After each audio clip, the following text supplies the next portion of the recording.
साथियों को मेरा नमस्कार। आज की इस वीडियो में हम नंबर सिस्टम पार्ट 2 को यहाँ स्टार्ट करेंगे।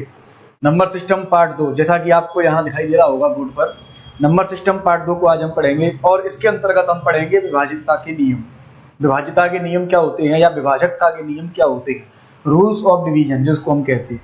देखिए, वैसे तो लगभग आप सभी को ये विभाजकता के नियम आते होंगे। आपको लग रहा होगा कि इस टॉपिक को कराने की क्या आवश्यकता है। विभाजकता के जो नियम हैं लगभग आप सभी को आते होंगे, लेकिन फिर भी क्या है कि कुछ लोग ऐसे हैं जिनको बेसिक से हमें सारी चीजें करानी पड़ती हैं। और चाहे आप किसी भी शिक्षा व्यवस्था में देख लें, यदि आप बेसिक से चीजों को नहीं उठाएंगे तो कहीं ना कहीं वो चीजें आपको परेशान जरूर करेंगी। ये छोटी छोटी चीजें हैं जो टेट जैसे एग्जाम में अपना जो एमपी टेट है, यूपी टेट है, सी टेट है, रीट है, एच टेट है, बिहार टेट है आदि, ये जो टेट है अपने टेट परीक्षाओं में अक्सर हमसे छोटी छोटी चीजें पूछी जाती हैं। आपने विभाजकता के नियम तो छोटी छोटी पुस्तकों में से, जो छोटी कक्षा की पुस्तकें होती हैं वहां से आपने पढ़े होंगे, लेकिन इन विभाजकता के नियमों में मैं आज आपको वो चीजें बताऊंगा जो शिक्षा शास्त्र में भाषा के रूप में बनकर हमारे सामने आती हैं और हमें कंफ्यूज कर जाती हैं। उन सभी चीजों का अध्ययन आज इस वीडियो के अंतर्गत हम करेंगे। जो ऐसे प्रश्न जो भाषा के रूप में बनकर आते हैं और शिक्षा शास्त्र में हमसे वो गलत हो जाती है, उन सभी बिंदुओं को नोट करके मैं आपको साथ साथ दिखाता चलूंगा। क्योंकि हमें शिक्षक भर्ती परीक्षा देनी है तो उस हिसाब से हमें तैयारी यहाँ करनी पड़ेगी। अगर हमें एसएससी का पेपर दे रहे होते तो मैं आपको केवल ज्यादा नहीं, केवल 10 मिनट में या 5 मिनट में पूरे विभाजकता के नियम यहाँ इसी एक ही बार में समझा देता। लेकिन हमें तैयारी करनी है अपनी टेट एग्जाम की, एमपी टेट की हमें तैयारी करनी है, सी टेट, यूपी टेट या जिस किसी टेट की आप तैयारी करना चाहें उसकी आप तैयारी अगर करते हैं तो आपको शिक्षा शास्त्र यानी जो पेडागोगिकल इशू हैं उन पेडागोगिकल इशू को यहाँ पकड़ना पड़ेगा। तो जितने भी पेडागोगिकल इशू बिंदु यहाँ बन सकते हैं उन सभी बिंदुओं को मैं आपको यहाँ बताता चलूंगा। चलिए प्रारंभ करते हैं विभाजकता के नियम, रूल्स ऑफ डिवीजन। सबसे पहला जो नियम हम यहाँ पढ़ेंगे वो नियम पढ़ा जाएगा 2 से विभाजकता का। सबसे पहला हम जो नियम पढ़ेंगे वो सबसे पहला नियम हमारा रहेगा 2 से विभाजकता, यानी कोई संख्या 2 से विभाजित कब होगी। तो देखिए, यदि किसी संख्या का इकाई अंक, मैं यहाँ पूरी भाषा में लिखते हुए केवल शॉर्ट में लिख रहा हूं, ठीक है। इकाई अंक 0, 2, 4, 6, 8 हो, 2 से विभाजकता कब होगी? 2 से विभाजकता हमारी तब होगी जब किसी संख्या का इकाई अंक कितना होना चाहिए? 0 हो, 2 हो, 4 हो, 6 हो या 8 हो। यदि किसी संख्या का इकाई अंक 0, 2, 4, 6, 8 हो तो वो संख्या क्या होगी हमारी? इकाई अंक, तो वो संख्या हमारी 2 से विभाजित होगी। या हम इसमें देखिए, इसमें जो दूसरे तरीके से इसकी परिभाषा बनती है वो क्या बनती है? यदि संख्या का अंतिम अंक, बात यही है, केवल घुमाकर इसको कहा गया है जो पेडागोगिकल इशू में आ जाती है। यदि संख्या का अंतिम अंक 2 से विभाजित हो,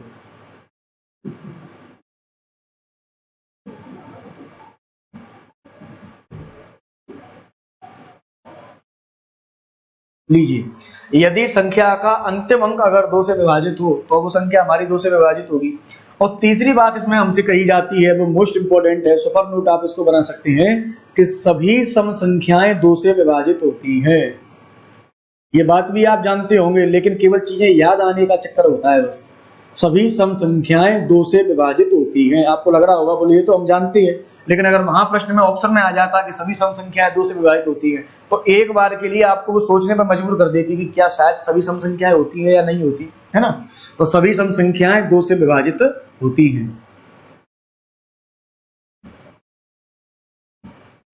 लीजिए, 2 से विभाजकता का नियम क्या कहता है कि यदि संख्या का इकाई अंक 0, 2, 4, 6, 8 हो तो वो संख्या 2 से विभाजित होगी।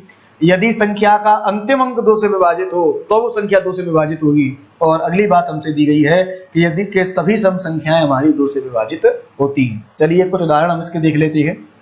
अगर बात करें हम इसके एग्जाम्पल की, तो देखिए, जैसे मान लीजिए मैंने कोई भी यहाँ बड़ी से बड़ी संख्या लिख ली। लीजिए, ये संख्या मैंने यहाँ लिख ली। अब आपको ये पता करना है कि बताइए ये संख्या 2 से विभाजित है या नहीं है। तो आपको इसमें 2 का भाग देने की आवश्यकता नहीं है। आप केवल जो अंतिम इकाई अंक होता है, इकाई अंक यहीं से गिनते हैं, पीछे से इकाई, दहाई, सैकड़ा, हजार, 10,000, है ना, याद रहिए तो पता होगा इकाई अंक पीछे होता है। तो इकाई अंक यदि उसका 0, 2, 4, 6, 8 हो तो संख्या 2 से विभाजित होगी। तो देखिए 6 है। यदि संख्या का अंतिम अंक 2 से विभाजित हो तो देखिए 6 में 2 का भाग जाता है। तो संख्या 2 से विभाजित होगी, और सभी सम संख्याएं 2 से विभाजित होती हैं, तो ये संख्या सम है, तो ये संख्या 2 से विभाजित होती है। तो आपको देखकर आप पता लगा सकते हैं कि ये संख्या हमारी 2 से 100% विभाजित होगी। एक सवाल मैं आपको दे देता हूं, छोटा सा, बिल्कुल आपको मुझे बताना है, बताइए क्या ये संख्या 2 से पूर्णतः विभक्त होगी? तो हमने देखते ही बता दिया कि नहीं, ये संख्या 2 से पूर्णतः विभक्त नहीं हो सकती। कारण, क्योंकि जो अंतिम अंक है वो 2 से विभाज्य नहीं है, इसलिए ये संख्या 2 से विभक्त नहीं होगी। अंतिम अंक में 2 का पूरा पूरा भाग जाना चाहिए, शेषफल नहीं बचना चाहिए, लेकिन यहाँ शेषफल बचा है, तो इसका तात्पर्य क्या हो गया कि ये संख्या 2 से विभक्त नहीं होगी। ठीक है, बिल्कुल सरल सा नियम है, 2 से विभाजकता का नियम। आप सभी को वैसे आता होगा, फिर भी आपका एक बार रिवीजन हो जाएगा। ऐसा ना हो कि आप वीडियो को स्किप कर करके आगे निकल जाए, बोलिए तो हमें आती है, ऐसा नहीं है। इसमें आपको बहुत सी चीजें नहीं भी मिलेंगी, अभी देखिए। चलिए अब हम बात करते हैं 3 से विभाजकता के नियम की। कई लोगों ने मन में याद भी कर लिया होगा 3 से विभाजकता का नियम ये होता है ना। चलिए याद कर लिया तो बहुत अच्छी बात है, और नहीं अगर आपको आता हो तो आप यहाँ देख सकते हैं। 3 से विभाजकता, 3 से विभाजकता किसी भी संख्या की कब होती है? तो देखिए, सभी अंकों का योग, संख्या के सभी अंकों का योग 3 से विभाजित हो।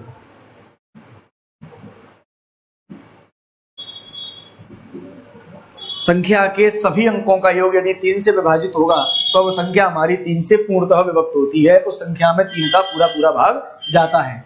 तो देखिए, जैसे इसके उदाहरण की हम बात करें, इसके एग्जाम्पल की हम बात करें, तो जैसे देखिए हमने संख्या ले ली 121। अब आपको बताना है कि बताइए क्या ये संख्या 3 से विभक्त होगी या नहीं होगी।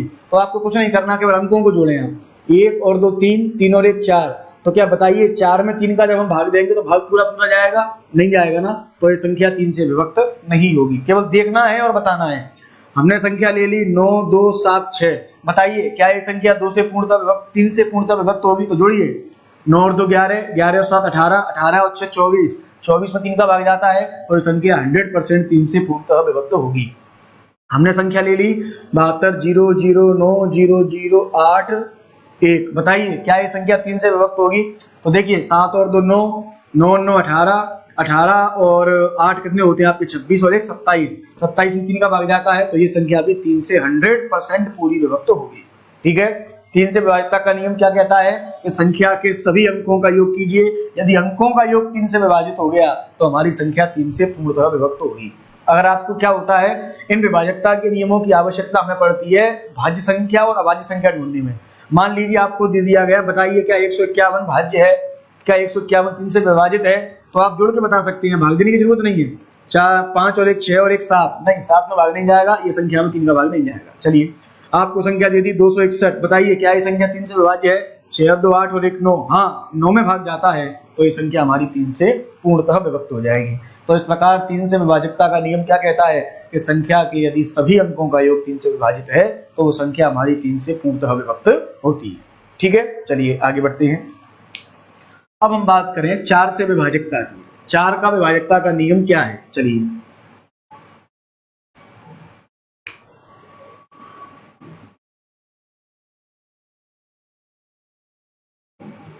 चार से विभाजकता की हम बात करें तो 4 से विभाजकता के लिए क्या होता है? तो देखिए संख्या के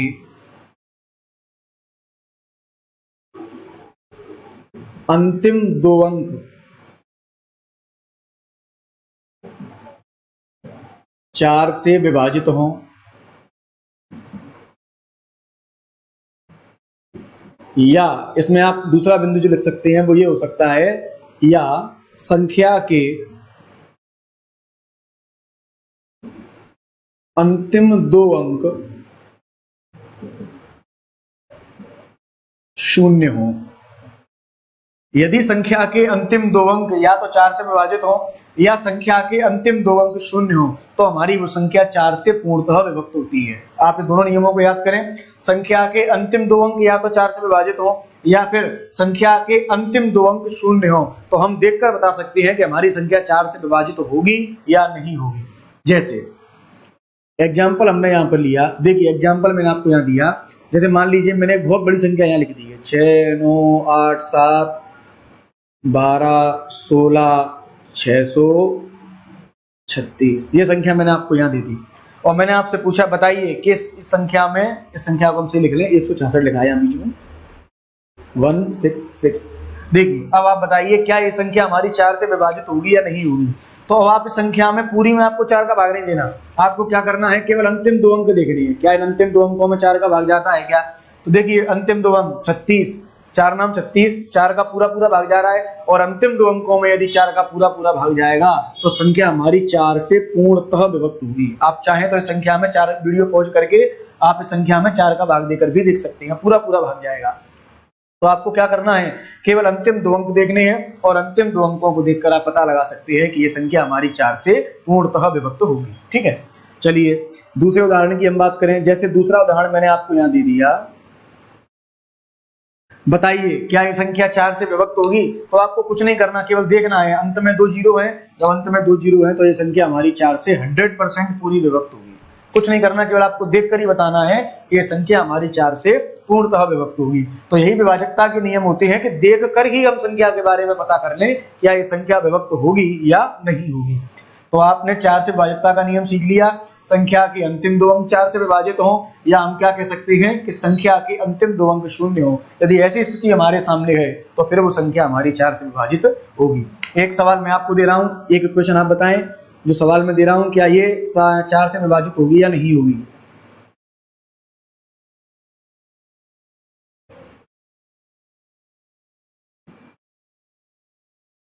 लीजिए बताइए क्या ये संख्या 4 से विभक्त होगी, आप बता सकते हैं। तो देखिए अंतिम दो अंक क्या हैं आपके 64, क्या 64 में 4 का भाग जाएगा?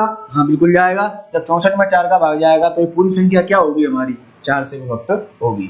अब देखिए इसकी आवश्यकता कहां पड़ती है। जैसे मान लीजिए हमें संख्या दी गई 524, तो हमें समय व्यर्थ न करते हुए हमें से पूछा जाए कि बताइए क्या ये संख्या 4 से विभक्त होगी, तो हम क्या कहना है, 24 होती है तो संख्या 100% 4 से विभक्त होगी, बात खत्म। हमें संख्या दे दी गई 500, बताइए क्या ये संख्या 4 से विभक्त होगी? हाँ, दो अंक जीरो है, संख्या 5 4 से विभक्त होगी। तो हम आराम से विभाजकता के नियमों को याद रखकर किसी भी सवाल का, विभाजकता से संबंधित सवाल का बड़े आराम से उत्तर निकाल सकते हैं। ठीक है, अब हम बात करते हैं 5 से विभाजकता के नियम की। आप अपने कॉपी और पेन साथ लेकर बैठें, जिससे आप इसके साथ साथ नोट्स बनाते चलें, तो लिखने से चीजें जल्दी याद होती हैं, लिखा हुआ ज्ञान स्थायी हो जाता है। जब हम किसी चीज को करके देखते हैं तो वो ज्ञान हमारे मस्तिष्क में लंबे समय तक रहता है, स्थायी रहता है। और ज्यादा लंबा समय आपके पास है नहीं, पेपर निकट ही है, तो आप आराम से इसकी जानकारी रख सकते हैं दिमाग में। चलिए अब हम बात करें अपने चौथे नियम की। चौथा नियम हमें दिया गया है 5 से विभाजकता। 5 से विभाजकता के लिए नियम क्या होता है? तो 5 से विभाजकता के लिए नियम होता है कि संख्या का इकाई अंक, संख्या का इकाई अंक 0 या 5 हो।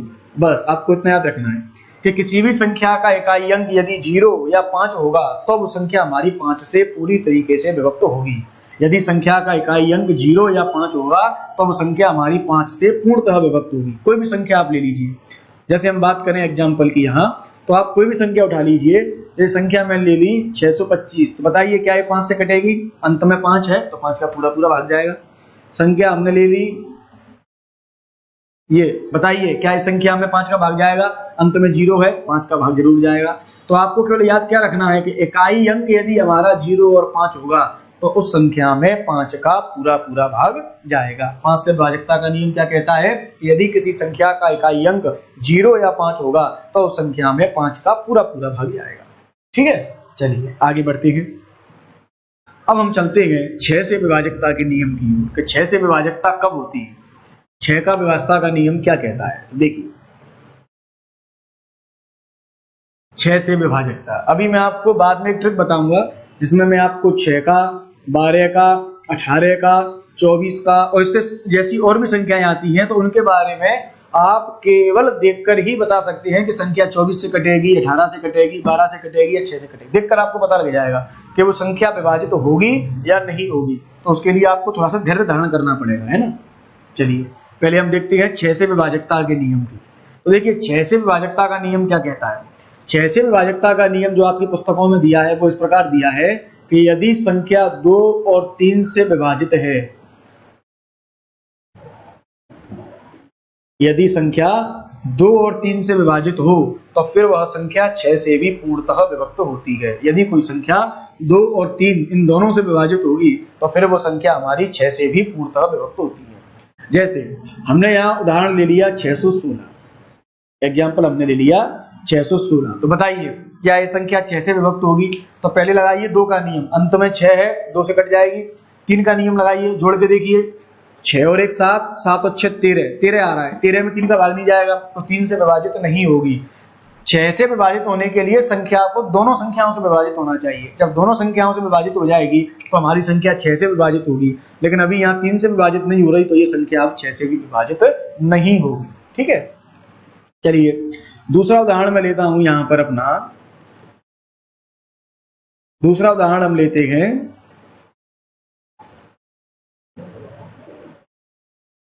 523। बताइए क्या ये संख्या हमारी 6 से विभाजित होगी? देखिए ना तो इसमें 2 का भाग जा रहा है और 3 का भाग देने के लिए चेक करें, 3 और 2 5, 5 और 5 10, नहीं जा रहा, तो ये संख्या हमारी 2 6 से विभाजित नहीं होगी। ठीक है, आपको आराम से समझ में आ गया होगा। अगली संख्या हम लेते हैं 256। देखिए क्या इस संख्या में 6 का भाग जाएगा? तो देखिए 2 का भाग तो जा रहा है, हमने देख लिया। अब आप 3 का भाग चेक कर लीजिए, तो 5 और 2 7 और 6 13, 13 में 3 का भाग नहीं जाएगा तो ये संख्या भी 6 से विभक्त नहीं होगी। ठीक है, अगली संख्या हम लें 1296। देखिए क्या 1296 में 6 का भाग जाएगा? चेक कर लेते हैं। 2 का भाग तो यहाँ जाएगा, 3 का भाग चेक कर लीजिए आप, तो देखिए 3 का भाग जा रहा है क्या? 9 6 15 और 2 17 और 1 18, 18 में 3 का भाग जाता है। तो अब ये संख्या हमारी 2 और 3 दोनों से विभक्त हो रही है, तो इस संख्या में 6 का 100% पूरा पूरा भाग जाएगा। ये संख्या हमारी 6 से अवश्य विभाजित होगी। आपकी बात समझ में आ गई? तो 6 से विभाजता के लिए क्या होना चाहिए? संख्या को 2 और 3 दोनों से विभाजित होना चाहिए। जब संख्या हमारी 2 और 3 दोनों से विभाजित होगी तो फिर हम उस संख्या को 6 से भी विभाजित मान सकते हैं। ठीक है, चलिए आगे हम अगले नियम की बात करते हैं, वो है 8 का विभाज्यता का नियम। अब आपको लग रहा होगा कि 7 का विभाज्यता का नियम हमने क्यों नहीं पढ़ा, तो देखिए चलिए पहले मैं आपको 7 का ही नियम बता देता हूं कि 7 का विभाज्यता का नियम क्या है। उसका नियम पढ़ना और न पढ़ना दोनों ही बराबर सा है। देखिए कैसे 7 का विभाज्यता का नियम क्या कहता है, तो देखना 7 का विभाज्यता का नियम कहता है कि इकाई अंक को 2 गुना करके, इकाई अंक को 2 गुना करके शेष संख्या में से घटाने पर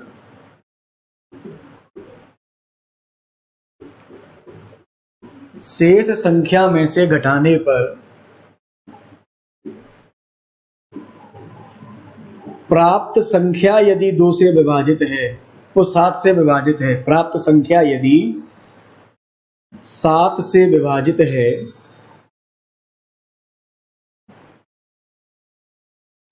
तो वह संपूर्ण संख्या 7 से विभक्त होगी।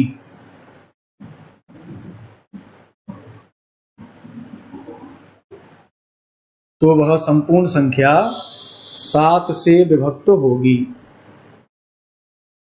चलिए 7 का विभाज्यता का नियम क्या कहता है कि इकाई अंक को 2 गुना करके शेष संख्या में से घटाने पर प्राप्त संख्या यदि 7 से विभाजित है तो फिर वो संपूर्ण संख्या हमारी 7 से विभाजित होगी। इसका क्या अर्थ है? देखिए जैसे हमने यहाँ एग्जाम्पल ले लिया, या हम एग्जाम्पल अभी सरल सा ले रहे हैं केवल, जैसे एग्जाम्पल हमने ले लिया यहाँ पर 343। अब आपको बताना है, बताइए क्या ये संख्या 7 से विभक्त होगी या नहीं होगी। तो इसके लिए हम क्या करेंगे, देखना है, इस नियम को हम फॉलो कर रहे हैं। इकाई अंक को 2 गुना करो तो 3 का 2 गुना कितना होगा? 6। शेष संख्या में से घटाने पर, अब शेष संख्या आपके पास कितनी बची है? 34, इसमें से 6 घटाओ, कितना बचेगा आपके पास? 28। शेष संख्या में से घटाने पर प्राप्त संख्या यदि 7 से विभाजित है तो क्या 28 में 7 का भाग जाता है? हाँ, 4 बार जाएगा, पूरा भाग जाएगा, तो वह संपूर्ण संख्या हमारी 7 से विभक्त होती है। ये जो पूरी संख्या है ये हमारी 7 से विभक्त होगी। अब मैंने आपसे ये क्यों कहा कि इस नियम को पढ़ने की कोई विशेष आवश्यकता नहीं है, तो देखिए जैसे ये संख्या तो छोटी थी, अब हमने थोड़ी सी बड़ी संख्या ले ली, ये संख्या हमने ले ली। अब हमने आपसे कहा कि इस संख्या में आप इस नियम को फॉलो करिए। तो देखिए इकाई अंक को 2 गुना करके शेष संख्या में से घटाओ, 2 गुना करेंगे कितना हो जाएगा? 4, घटा दीजिए, 13 में से 4 गए तो 9, 6, 5, 4, ये संख्या आपके पास बची है।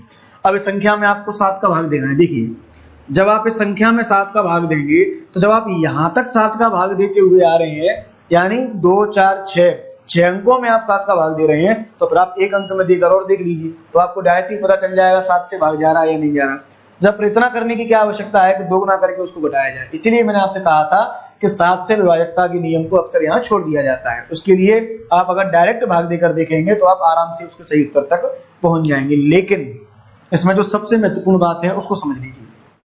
आप उसको विशेष नोट के रूप में यहाँ लिख सकते हैं, नोट डालकर आप उसे लिख सकते हैं। नोट क्या हो जाएगा इसको देख लीजिए। नोट ये है कि यदि किसी संख्या में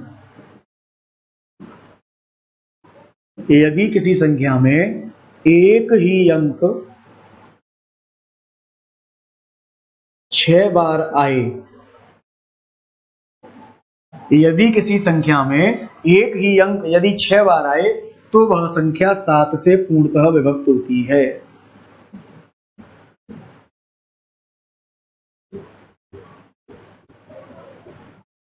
तो वह संख्या 7 से पूर्णतः विभक्त होती है।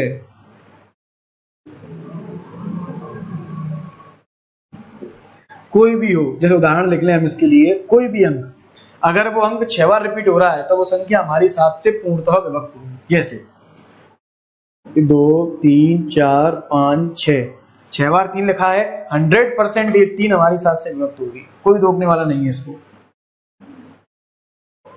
8 8 8 8 8 और 8, तो 3 और 3 6 बार हो गया, तो ये संख्या हमारी 7 से पूर्णतः विभक्त होगी। चलिए एक संख्या हम चेक कर लेते हैं ऐसा है भी वास्तव में या नहीं है। देखिए, चलिए इसमें हम 7 का भाग दे रहे हैं, 7 का भाग देके इसको चेक करते हैं, है ना। 7 का भाग इसमें आप मेरे साथ साथ दीजिए जल्दी जल्दी। तो 7 एकम 7, कितना बचा 1, 18 हो गया, ठीक है। 7 दूनी 14, 7 दूनी 14 हो गए। हो सकता है आपको यहाँ धुंधला दिखाई दे रहा हो, तो इस भाग को आप देखकर हल कर लेना। तो आप जब इस भाग को हल करेंगे तो आप आराम से देख लेंगे, इसमें पूरा पूरा भाग इसका चला जाएगा। क्योंकि क्या है, नीचे का बोर्ड आपको धुंधला दिखाई दे रहा होगा, यहाँ थोड़ी सी कैमरे में आज मिस्टेक है, तो उसको भी रिपेयर कराया जाएगा तो सही हो जाएगा। तो आप इसमें 7 का भाग दे लीजिएगा, तो आप आराम से पता कर सकते हैं कि ये संख्या हमारी 7 से पूर्णतः विभक्त होगी, ठीक है।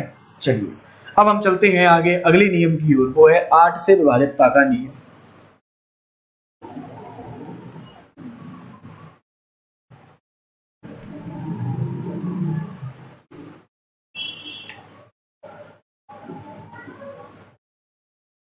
आठ से विभाजकता, नंबर 7 होना चाहिए। 8 से विभाजकता, 8 से विभाजकता का नियम क्या कहता है, तो देखिए जैसे 4 का विभाजकता का नियम था वैसा ही 8 से विभाजकता का नियम है। 4 से विभाजकता के नियम में हमने क्या पढ़ा था, अंतिम 2 अंक 4 से विभाजित हों, और यहां हम कहेंगे अंतिम 3 अंक 8 से विभाजित हों, बस इतना है। अंतिम 3 अंक 8 से विभाजित हों।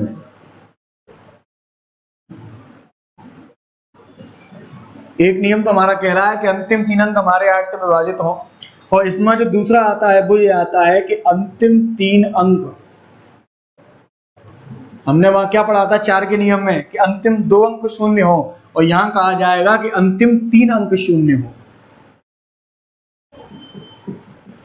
वहां हमने पढ़ा था अंतिम 2 अंक शून्य हो, और यहां हम पढ़ रहे हैं कि अंतिम 3 अंक शून्य हो, तो हमारी संख्या फिर 8 से पूर्णतः विभक्त होती है। उस संख्या में 8 का पूरा पूरा भाग जाता है। चलिए देखते हैं इसके हम उदाहरण की अगर बात करें, जैसे मान लीजिए हमें बहुत बड़ी संख्या लिख लेते हैं, उसको हम एक ही बार में चेक कर लेंगे, बाकी आप इसके नियम लगाते चलना और चेक करते चलना।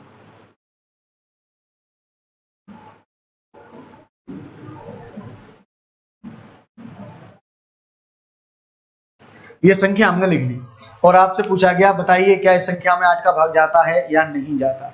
तो 8 से भाग के नियम के लिए हमें क्या करना है, केवल अंतिम 3 अंक चेक करने। अंतिम 3 अंकों में देखें, इन अंतिम 3 अंकों में 8 का भाग जाएगा कि नहीं जाएगा। देखिए 8 एकम 8 और 8 3 24, पूरा पूरा भाग जाएगा।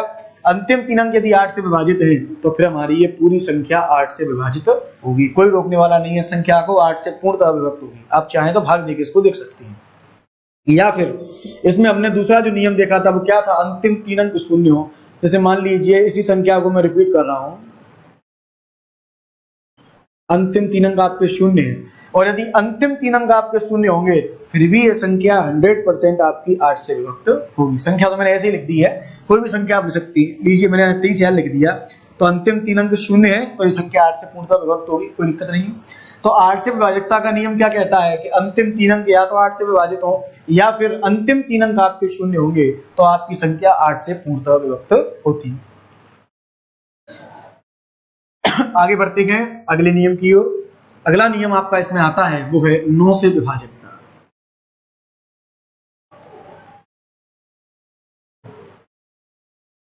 अगला नियम आपको इसमें जो दिया गया है वो अगला नियम है आपका 9 से विभाजकता। 9 से विभाजकता किसी भी संख्या की कब होगी? तो देखिए 9 से विभाजकता लगभग 3 के जैसा है। 3 से विभाजकता में हमने क्या पढ़ा था कि संख्या के सभी अंकों का योग 3 से विभाजित हो। यहां हम कहेंगे कि संख्या के सभी अंकों का योग 9 से विभाजित हो तो संख्या 9 से विभक्त होगी। लिख लीजिए, अंकों का योग 9 से विभाजित हो।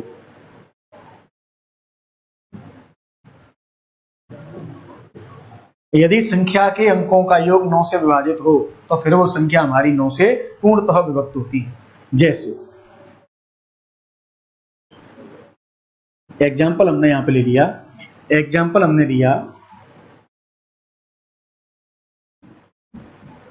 ये संख्या हमने यहां पे ले ली। अब आपसे पूछा गया बताइए क्या इस संख्या में 9 का भाग जाता है या नहीं जाता? तो हमें क्या करना है, संख्या के अंकों को जोड़ना है और अंकों को आप जोड़ दे और आपको पता लग जाएगा भाग जाता है कि नहीं जाता। देखिए 7 और 2 9, 9 और 8 17, 17 और 4 21, 21 और 7 28, 28 और 2 29, 29 और 1 30, 30 और 8 38। तो बताइए क्या 38 में 9 का भाग जाता है? क्या 38 में 9 का भाग जाता है? नहीं जाता ना, तो इस संख्या में फिर आपका 9 का भाग नहीं जाएगा। जब 38 में 9 का भाग नहीं जाता तो इस संख्या में भी आपका 9 का भाग नहीं जाएगा। ठीक है, मैं दूसरी संख्या लिखता हूं। लीजिए बताइए क्या इस संख्या में 9 का भाग जाएगा? जोड़ के देखिए, 7 और 1 8, 8 और 9 17, 17 और 6 23। नहीं जा रहा भाग तो इस संख्या में 9 का भाग नहीं जाएगा। और लेते हैं और देखते हैं, संख्या हमने ले ली 7 0 0 7 2 0 0 9 0 0। बताइए क्या इस संख्या में आपका 9 का भाग जा रहा है कि नहीं जा रहा?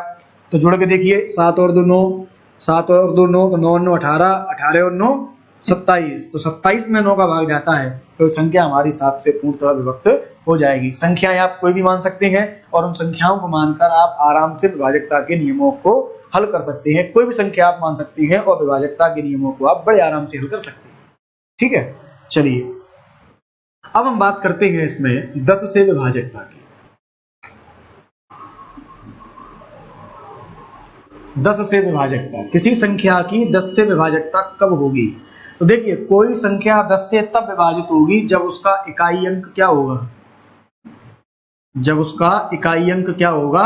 शून्य होगा। जब भी कभी किसी भी संख्या का इकाई अंक शून्य हो तो वो संख्या हमारी 10 से विभाजित होती है। बिल्कुल सरल सा नियम है, सबको ही आता है ये तो ऑलमोस्ट।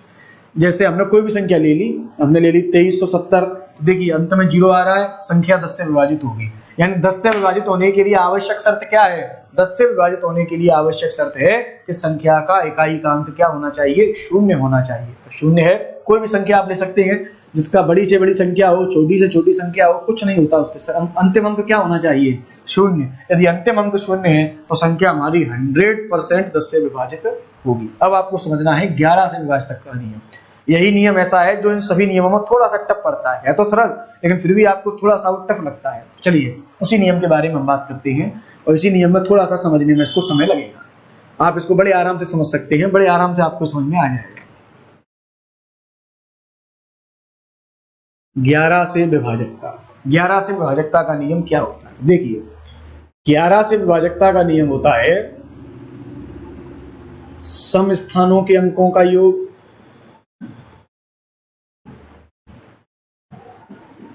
तथा विषम स्थानों के अंकों का योग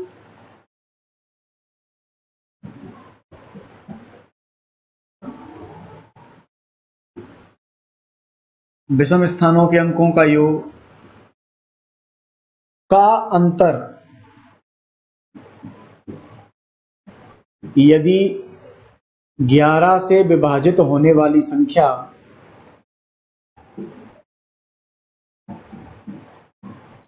यदि 11 से विभाजित होने वाली संख्या या शून्य हो, 11 से विभाजित होने वाली संख्या या शून्य हो, तो वह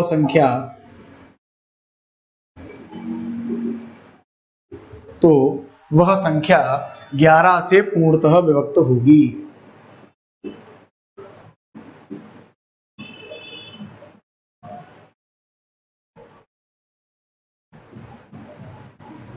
लीजिए, किसी भी संख्या में सम स्थानों के अंकों का योग और विषम स्थानों के अंकों का योग यदि 11 से विभाजित और उनका अंतर यदि 11 से विभाजित होने वाली संख्या हो या शून्य हो, तो वो संख्या हमारी 11 से पूर्णतः विभक्त होगी। समझ लीजिए, आराम से, घबराने वाली कोई बात नहीं है। भाषा से आपको सिवाय कंफ्यूजन के कुछ नहीं हुआ। देखिए, जब आप इसका उदाहरण समझेंगे आपको बड़े आराम से समझ में आ जाएगा। जरा मार्कर चेंज कर लूं मैं। चलिए देखिए, संख्या दी गई है आपको 1331। आपको ये संख्या बतानी है, क्या ये संख्या 11 से विभाजित है या नहीं है। तो हमें क्या करना है, देखिए पहले स्थान समझिए, सम स्थान कौन से हैं, विषम स्थान कौन से हैं। जब हम पीछे से यानी इकाई अंक से जब हम संख्या को गिनना प्रारंभ करेंगे तो वहां हमें देखना पड़ेगा। देखिए, इकाई अंक से जब हम संख्या को गिनेंगे तो वहां हमें किस प्रकार अंकों को गिनना है। देखो 1 2 3 4, 4 अंक तो है संख्या में, 1 2 3 4। तो 1 3 5 7 ये विषम स्थान हो गए, 2 4 6 8 ये सम स्थान हुए। तो यानी एक एक करके संख्या हमें जोड़नी है। तो पहला और तीसरा हमने जोड़ा तो ये दोनों विषम संख्याएं हो गई, विषम स्थान हो गए, विषम स्थान हो गए। तो विषम स्थानों के अंकों का योग कितना आ जाएगा, 4।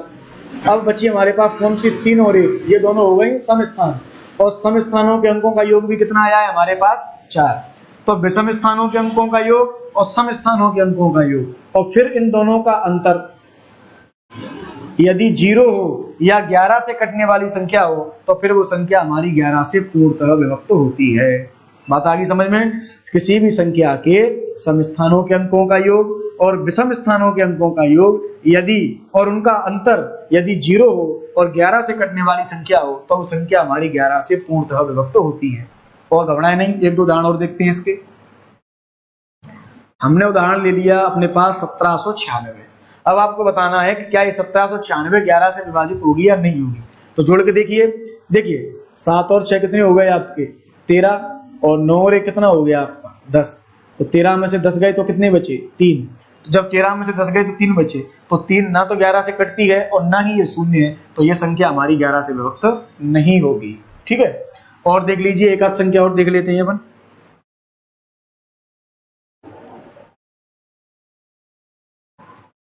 जैसे हमने लिखा, ये संख्या हमने ले ली, ठीक है, 321 और 123 ये संख्या हमने ले ली। चलिए जोड़िए सम स्थान और विषम स्थान। तो देखिए एक एक करके अंक जोड़िए। तो 3 और 1 4, 4 और 2 6। अब बचे कुछ अंकों को जोड़े, तो 2 और 1 3, 3 और 3 6। इन दोनों का अंतर कितना आएगा, 0। तो इन दोनों का अंतर यदि 0 हो या 11 से विभाजित होने वाली संख्या हो, तो फिर वो संख्या हमारी 11 से पूर्णतः विभक्त होती है। ठीक है, ये 11 से विभाजकता का नियम होता है। आशा है आप सभी को ये समझ में आ गया होगा। अब हम आगे चलते हैं जो इसमें सबसे महत्वपूर्ण माना जाता है उसकी तरफ, कि यदि हमें मान लीजिए बड़ी संख्याएं दे दी जाएं और उन संख्याओं से विभाजकता का नियम हमें कैसे निकालना है। देखिए, यदि इससे बड़ी संख्या अभाज्य है, तो अभाज्य संख्या के लिए तो सीधी सी कहानी है कि आपको उसका भाग देकर ही उसके विभाजकता के बारे में पता करना पड़ेगा, संख्या यदि अभाज्य है तो। और बाकी यदि संख्या के गुणनखंड हो सके, तो देखिए इसमें हम पता करेंगे काय का आएगा। 6 का भी हम यही देख लेते हैं, 12 का, 18 का, 24 का, 36 का, इन संख्याओं के विभाजकता के नियम हम देखें। अभी आपको पता चलेगा ये संख्याएं मैंने ऐसे क्यों लिखी है। देखिए, इन संख्याओं से विभाजकता का नियम हम कैसे पता लगा सकते हैं, तो देखना जरा ध्यान से।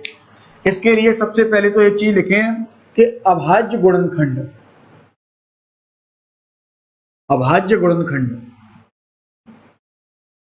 अभाज्य संख्याएं इससे पहले की वीडियो में आपको बताई गई थी। अभाज्य संख्याएं क्या होती हैं, वे संख्याएं जो केवल जिनमें स्वयं का भाग जाता हो और एक का भाग जाता हो, वे संख्याएं अभाज्य संख्याएं कहलाती हैं। ठीक है, तो अभाज्य गुणनखंड, जैसे हम 6 के गुणनखंड करेंगे तो क्या होंगे, 2 गुणा 3, यही तो होगा। चाहे 3 गुणा 2 कर दो, बात तो एक ही है। 6 के गुणनखंड क्या होंगे, 2 गुणा 3। अब देखिए 6 के गुणनखंड जब 2 गुणा 3 होंगे तो 6 से विभाजकता कब होगी? जब संख्या में 2 और 3 दोनों का भाग जाएगा तब वो संख्या 6 से विभाजित होगी। ठीक है, अब हम बात करें 12 से विभाज्यता की। तो 12 से विभाज्यता के लिए देखिए आप लोगों ने निकाल लिया होगा 2 और 6, 2 और 6, तो ये गलत हो जाएगा। ये अभाज्य गुणनखंड हम अगर निकाल रहे हैं तो अभाज्य गुणनखंड के साथ साथ हमें यहाँ निकालना है, वो कहलाएगी हमारी सह अभाज्य संख्या। इसको लिख लीजिए यहाँ, सह अभाज्य संख्या, को प्राइम नंबर जिनको कहते हैं।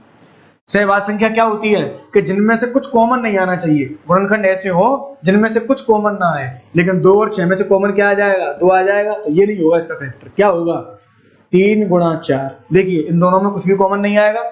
या जिनका HCF 1 हो वे संख्याएं सहभाज्य संख्या कहलाती हैं। देखो दोनों का HCF भी 1 आएगा। ठीक है, तो अब 12 से विभाजकता के लिए नियम क्या हो जाएगा? जब संख्या 3 और 4 दोनों से विभाजित होगी तो संख्या 12 से पूर्णतः विभक्त होगी।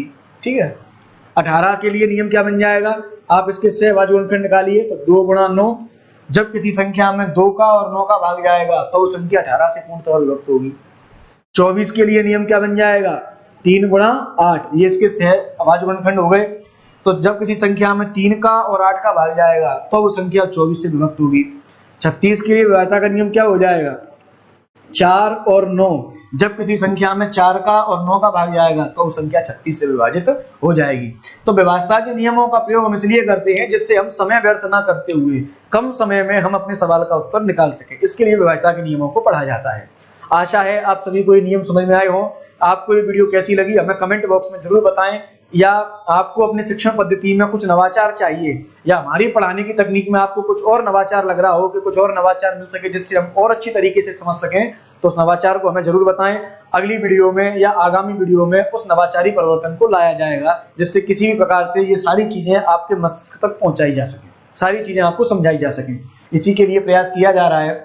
धन्यवाद साथियों। यदि आपको ये वीडियो पसंद आई हो चैनल को सब्सक्राइब करें, वीडियो को लाइक करें, शेयर करें। कल फिर पुनः इसी समय पर मिलेंगे, तब तक के लिए धन्यवाद।